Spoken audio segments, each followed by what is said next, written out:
চলা। আমি দেখি সালাম, বরকত, রফিক, জব্বার, রক্তে লেখা ভাষা, অক্ষর তাদের কণ্ঠে জন্ম নিয়েছিল ভাষা। আমরা শুধু বয়ে এনেছি সেই আশা। আমি দেখি একাত্তরের ছায়া, শহীদ মিনার এখনো কথা কই ভাই। নামগুলো শুধু পাথরে খোদাই না, ওগুলো শিরায় শিরায় জ্বালায় আগুন, দেখায় পথ। আমি চুপ থাকি না, আমি মাথা নত করি না।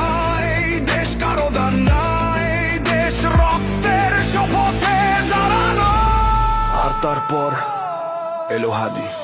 কোনো মুকুট ছিল না, মাথায় ছিল শুধু সত্য, নগ্ন ভহীন, হাতে কোনো অস্ত্র না, তবু বুকটা ছিল দেয়ালের মতো কঠিন। সে জানতো গুলির সামনে দাঁড়ানো মানে মৃত্যু, তবু সে থামেনি, কারণ সে জানতো কিছু মানুষ বাঁচে না নিজের জন্য। হাদি মরেনি, হাদি এখন কণ্ঠ, হাদি এখন চোখ, হাদি মানে